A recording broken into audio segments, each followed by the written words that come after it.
5 and 4 and 3, 2, 1.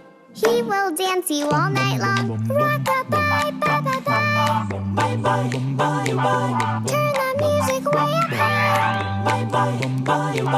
Rock-a-bye and roll-a-bye. Move your feet, don't shut your eye. Morning, class.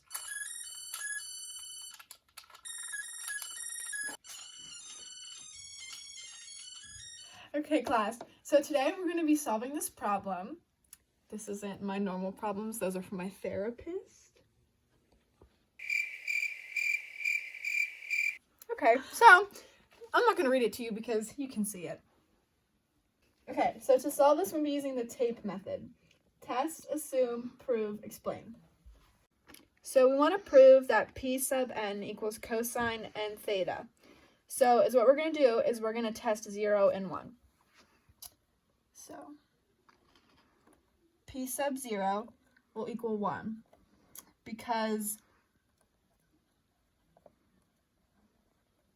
cosine 0 theta. So when we plug in 0, we get 1. So then when we test 1, you get cosine theta, which equals cosine 1 theta.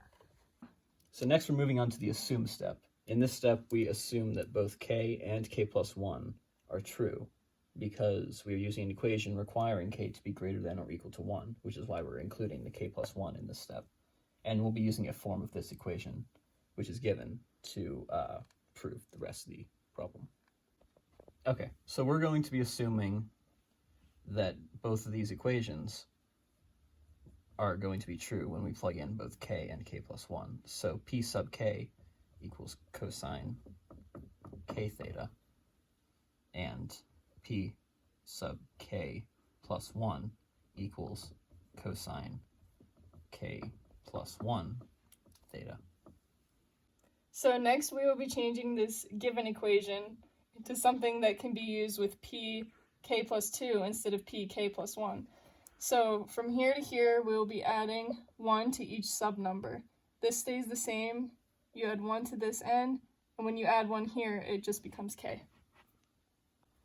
So step 1 is going to be, we use our equation, which is p sub k plus 2 equals 2 p sub 1 times p sub k plus 1 minus p sub k. So our second step is we're going to plug into the equation what we know. So here we have a 2, so we're going to use that. And then P1, we come over here, we have cosine theta. So we'll plug that in. P sub k plus 1 equals cosine, and then k plus 1 theta, which we'll plug in. Then minus pk, which we plug in there. So then step 3 is we're going to separate the first quantity, which is this right here underlined in green, into 2 parts, which is this part right here in green. And that'll make this go this whole thing, which is this thing, twice. Okay, for the next step, we need to use the sum and difference formulas. So if you'll notice up here, we have cosine times cosine. So that should automatically make you think sum and difference formula. In the sum and difference formula, in the middle, we have cosine A times cosine B. So we need to rearrange the sum and difference formula in order to get that alone on one side. So that sum and difference formula becomes this altered form of the sum and difference formula. From there, we can use the second portion of the sum and difference formula and substitute in this portion for this portion. So, okay, we'll just cut it. So this is the altered form of the sum and difference formula. For each A, we plugged in theta, and for each B, we plugged in k plus 1 theta into this. And then the second portion is just brought down from the top. Okay, so now we'll be focusing on this portion separately. You'll notice that we have a theta times k plus 1. So what we need to do is distribute that. So it becomes cosine of theta plus theta k plus theta. From there, we can simplify, and we're left with cosine of theta, 2 theta plus theta k, which becomes cosine of theta times k plus 2. So now that we've found the sum and difference formula and simplified the first part of the equation, we're going to do the same to the second portion here with this red box. So you'll notice this is also cosine times cosine. So we're going to use the sum and difference formulas again. But this time we're going to use the different sum and difference formula, this time cosine A minus B instead of cosine A plus B. So again, we're going to rearrange it so that we have the cosine A cosine B by itself on one side.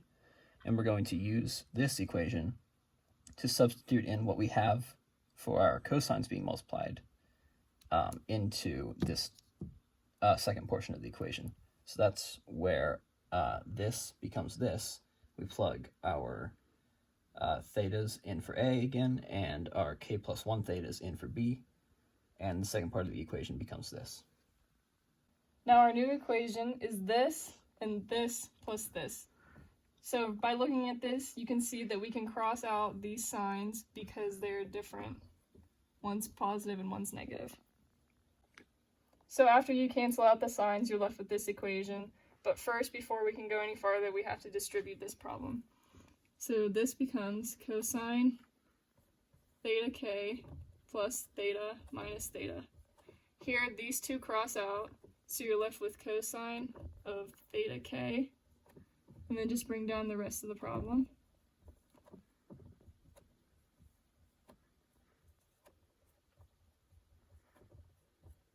And you're left with this.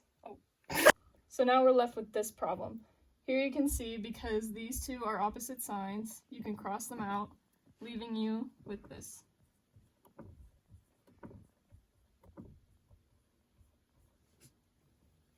So by rewriting this with this equation, you have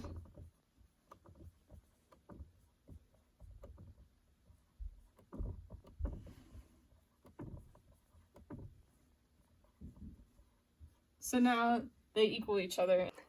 And thus by mathematical induction, we have proven P sub n equals cosine n theta when n is greater than or equal to 0.